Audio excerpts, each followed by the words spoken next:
Bismillahirrahmanirrahim. Assalamualaikum warahmatullahi wabarakatuh.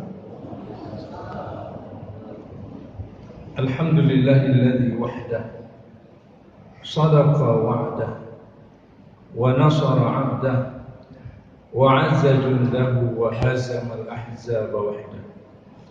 La ilaha illallah wahdahu la syarika lah. Lahul mulku wa lahul hamdu yuhyi wa yumiitu wa huwa ala kulli syai'in qadir wa la hawla wa la quwwata illa billahil aliyyil azim. Asyhadu an la ilaha illallah wahdahu la syarika lah wa asyhadu anna Muhammadan 'abduhu wa rasuluh. Allahumma shalli ala sayyidina Muhammad wa ala ali sayyidina Muhammad fil alamin innaka Hamidum Majid. Wa qala Allah Ta'ala fil Qur'anil Karim wa huwa asdaqul qailin. A'udzu billahi minasy syaithanir rajim. Bismillahirrahmanirrahim. Fazkuruni azkurkum washkuruni wa la takfurun. Hadirin dan hadirat sidang jamaah Ratib Sri B yang berkati Allah Subhanahu wa taala. Tama-tama marilah kita memanjatkan puji dan syukur kehadirat Allah Subhanahu wa taala, di mana pada malam berbahagia ini Allah telah memberikan taufiknya untuk kita dapat bertemu dan melaksanakan suatu amalan yang sangat mulia, yaitu berzikir pada Allah Subhanahu wa taala sebagaimana tuntunannya, bahwa kalau kita menyebut Allah, kita mengingat Allah, Allah pasti akan mengingat kita. Semakin kita dekat Allah, Allah pasti lebih dekat lagi dengan kita. Dan ini jumhur ulama tidak ada yang berkeberatan ataupun berbeda pendapat tentang pentingnya kita mengingat Allah Subhanahu wa taala. Bahkan Rasulullah SAW sering membaca doa yang doanya sangat sering kita hafal dan dianjurkan kita untuk kita amalkan. Allahumma a'inni ala zikrika wa syukrika wa husni ibadah. Kita diajarkan Rasulullah untuk kita tolong pada Allah supaya Allah senantiasa membantu kita untuk dapat mengingat Allah dan pintar bersyukur atas segala nikmat Allah kepada kita. Dan kita juga minta bantu pada Allah supaya senantiasa Allah memberikan bantuan kepada kita supaya ibadah kita senantiasa semakin bagus sampai kita menghadap Allah nanti kita berada pada posisi iman kita yang sempurna. Salam mari sama-sama kita sajikan kepada Nabi besar Muhammad sallallahu alaihi wasallam sebagai seorang hamba Allah yang sangat mulia, yang ketinggian akhlaknya tidak hanya dipuji oleh manusia, tetapi bahkan dibangga-banggakan dan dipuji oleh Allah SWT. Misalnya surah Al-Qalam Allah berfirman, innaka la'ala khuluqin azim. Wahai Muhammad, sesungguhnya engkau memiliki akhlak yang sangat agung, sangat mulia. Maka kalau kita ingin puji Allah sebagaimana Rasulullah SAW, tidak ada lain kata pujinya, yaitu akhlak. Yang dalam bahasa kita disebut ihsan. Apa makna ihsan? Rasulullah telah diuji oleh malaikat.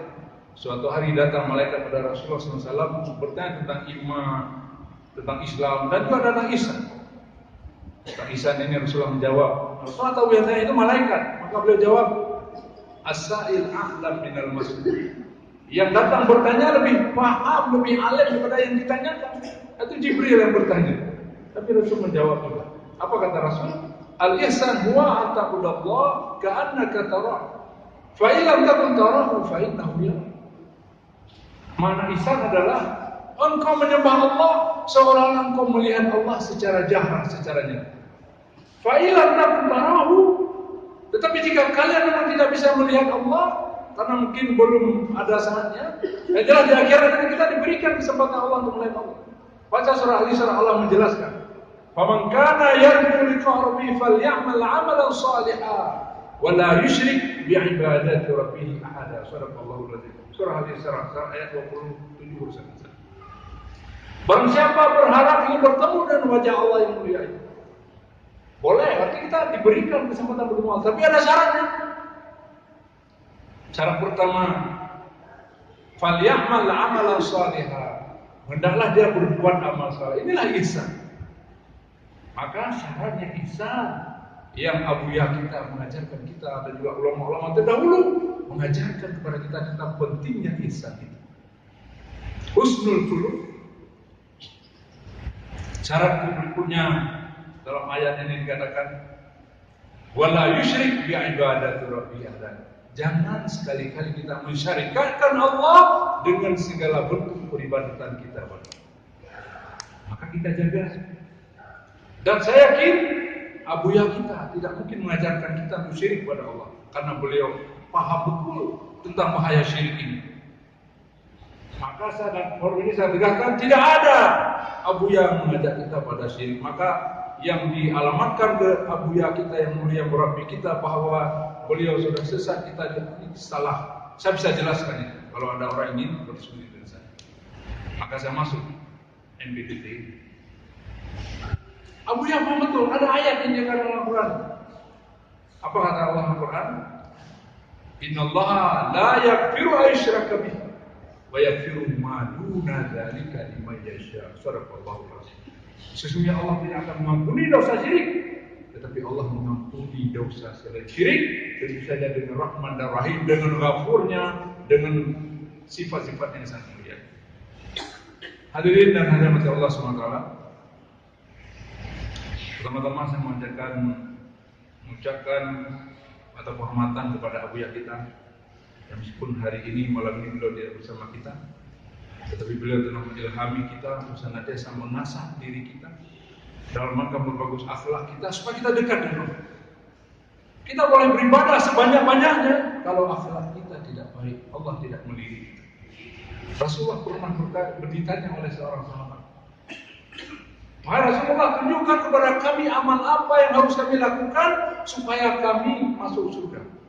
Dalam ayat ini dengan Rasulullah, jelaskan kepada kami amal apa yang paling banyak mengantarkan orang ke surga Allah. Rasul menjawab, at-taqwa wa husnul khuluq. Takwa kepada Allah, yang kedua indahnya akhlak di pekerti. Jadi sudah benar tadi yang dibacakan dalam teks tadi, ihsan. Jadi Islam ini didirikan atas 3 pilar. Kalau kita jelaskan, kalau kita rangkum secara garis besar, Islam itu sebuah bangunan dibangun atas 3 tiang besar. Tiang Tuhan pertama adalah fondasi, fondamen itu disebut al-aqidah. Yang itu adalah tauhid, mengesahkan Allah baik dalam zat, sifat dan perbuatannya. Tidak ada lain yang bisa melakukan sebesar sehebat Allah kecuali dirinya saja. Itu maka tauhid. Ini harus kita bereskan. Ini harus selamat, ini harus benar dulu. Dan orang yang akan benar itu adalah orang yang mengenal dirinya. Kalau orang hanya durinan roh, hanya berharap dari Allah. Maka dalam pembahasan ilmu kalam disebut man arafa nafsahu faqad arafa rabbah. Barang siapa mengenal dirinya, maka dia akan lebih mengenal Allah. Mengenal Allah bagaimana? Juga lewat diri kita. Katakanlah dia langkahnya, kamu ada Allah.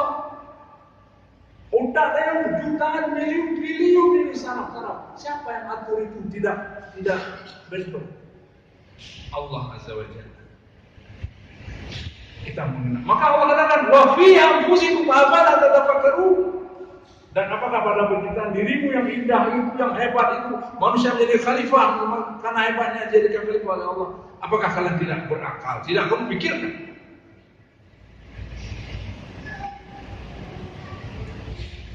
Kita mengenal Allah lewat diri kita, lewat alam semesta.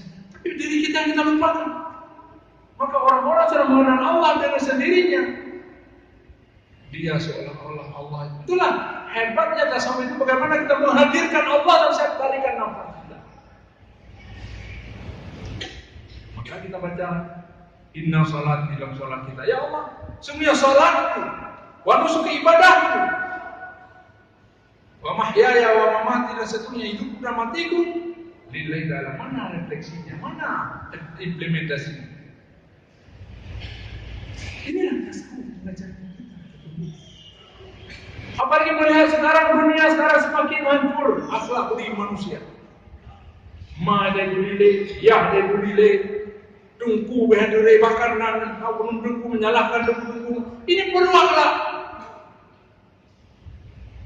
Manusia yang akhlak, yang imannya, palu manusia membinakan. Maka saya mohon maaf ini wali-wali, panglima, guru-guru saya di depan saya jadi tidak sesemati mengucapkan penghormatan. Langsung keluar ayat hadis ya. Saya mohon maaf. Ini maaf akan menggurui. Tapi bagaimana kita bersama kita mengajak seperti Abuya, mengajak kita semua teman-teman kita yang belum masuk supaya lebih kita mengasah diri. Manusia itu punya potensi dalam istilah sosiologi disebut dengan binary opposition. Ada satu oposisi yang selalu mengiringi manusia. Ada jahat, ada baik. Ada sisi gelap, sisi terang. Maka dengan kita masuk, kita buat kajian tasawuf, kita akan diasah potensi-potensi ihsan kita. Semakin banyak yang kita asah, semakin bersih hati kita, semakin kejahatan itu berat dalam kita. Tapi sebaliknya semakin banyak dosa yang kita lakukan, semakin memberikan kontribusi dedak-dedak hitam, kotoran-kotoran kepada hati kita. Ingat saudara-saudara, ketika hati kita sudah hitam, maka yang namanya cahaya itu tidak masuk.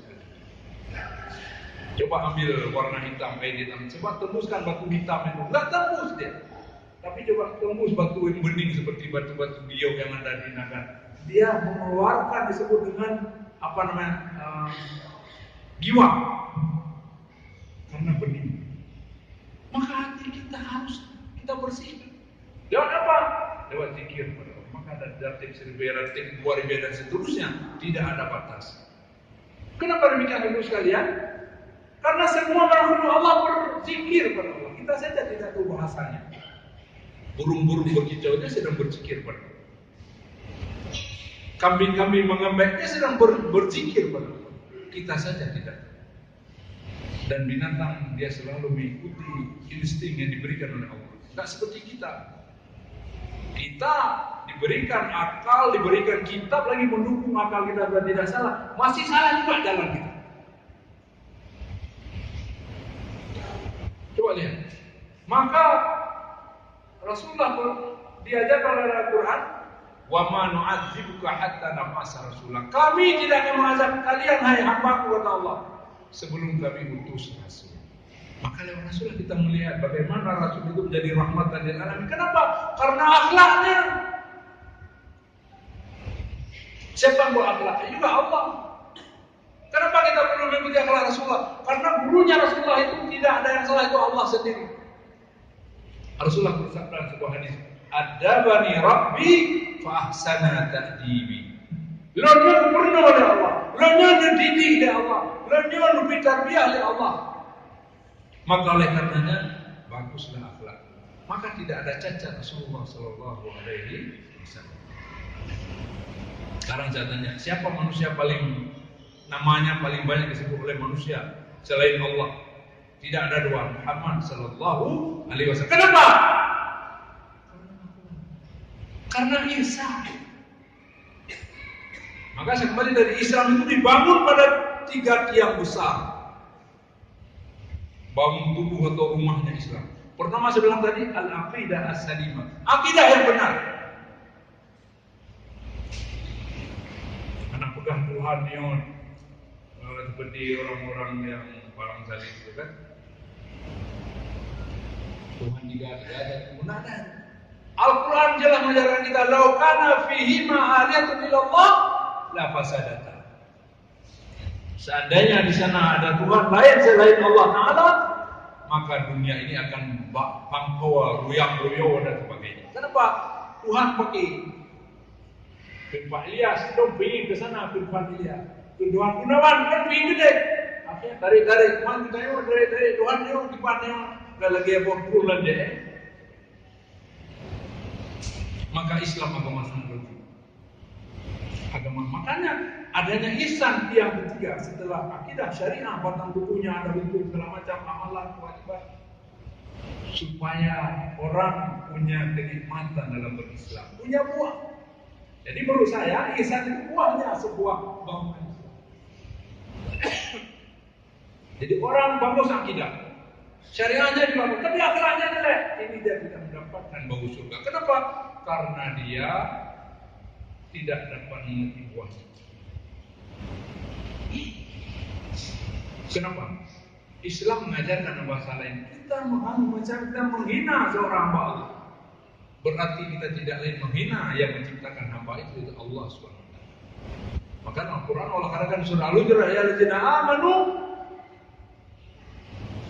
la yaskar qaumun min qaumin asa ayyakunu khairan minhum wala nisa'un min nisa'in asa ayyakuna khairan minhum, dan seterusnya.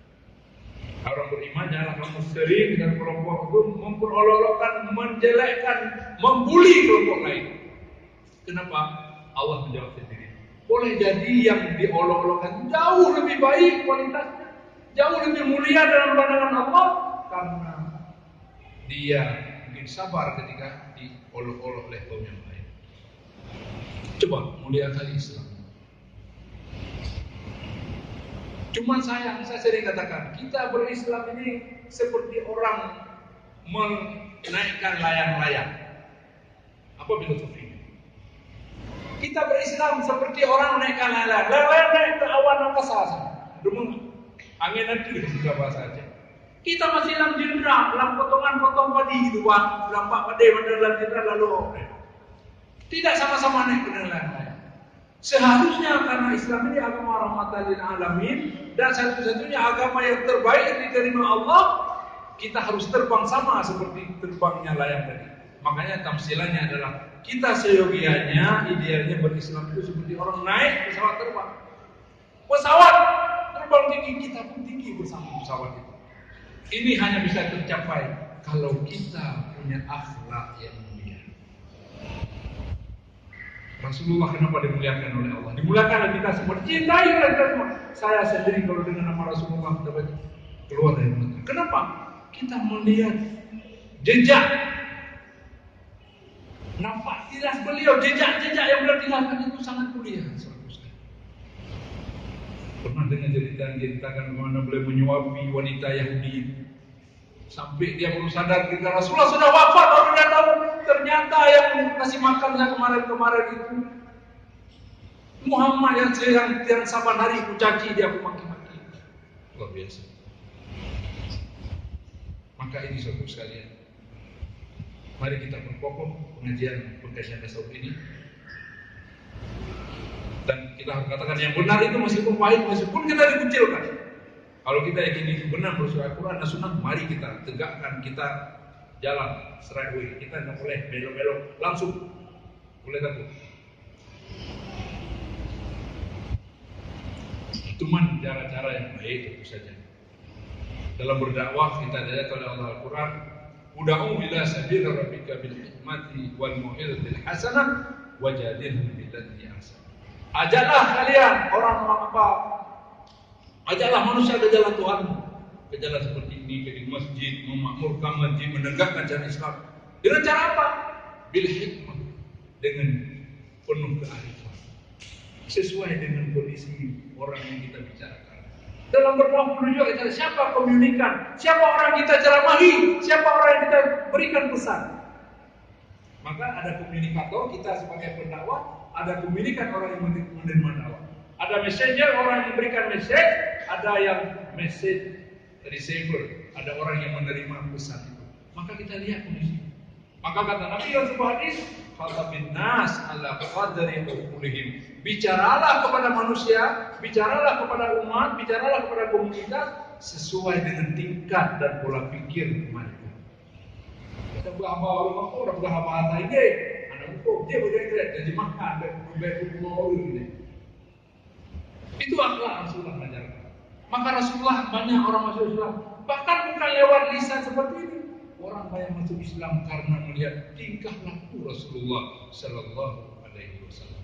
Maka kalau dakwah supaya sukses tidak hanya dengan mimbar, tidak hanya dengan lisan, tapi tunjukkan bahwa kita orang Islam ini betul-betul memiliki akhlak yang mulia sebagaimana pernah dicontohkan oleh baginda Rasulullah Sallallahu Alaihi Wasallam. Saya pikir karena waktu jualan saya harus akhiri di sini. Semoga kita diberikan kekuatan oleh Allah Taala.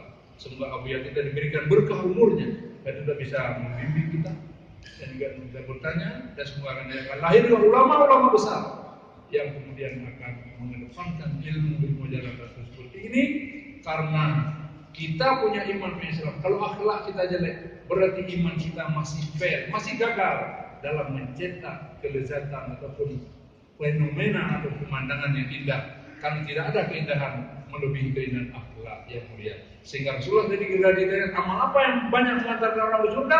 Pertama takwa kepada Allah, yang kedua tidak ada lain kecuali husnul khuluq, bagus atau indah budi pekerti kita. Karena indah budi pekerti itu sangat terbantu kita dengan tasawuf ini. Apalagi di akhir zaman, anak-anak kita sangat penting kita ajarkan tasawuf supaya anak-anak kita itu bisa lembut, bisa tidak kerangkung, bisa menjadi anak-anak yang soleh. Qurratu ayun, menjadi air mata kita dan menjadi investasi ketika kita sudah kembali kepada Allah. Karena dalam sebuah hadis saya yang oleh Bukhari Muslim dan banyak perawi lain, bahwa cuma ada 3 yang bisa kita harapkan ketika kita sudah masuk dalam kubur. Pertama, sedekah jariah. Yang kedua, ilmu bermanfaat oleh manusia, baik ilmu agama maupun ilmu lainnya. Yang ketiga adalah wawaladun salihun, atau wawaladin, karena itu ada min hurufnya. Ya, min salasin itu waladin salihin atau wabintil salihatin, anak-anak yang saleh yang kita tinggalkan, yang dia mampu dan mau berdoa untuk kita sebagai orang tuanya. Amin ya rabbal alamin. Semoga menjadi pelajaran bagi saya sendiri dan kita semua. Hadanallahu wa iyyakum ajma'in. Wallahu muwaffiq ila aqwamit thariq. Wassalamualaikum warahmatullahi wabarakatuh.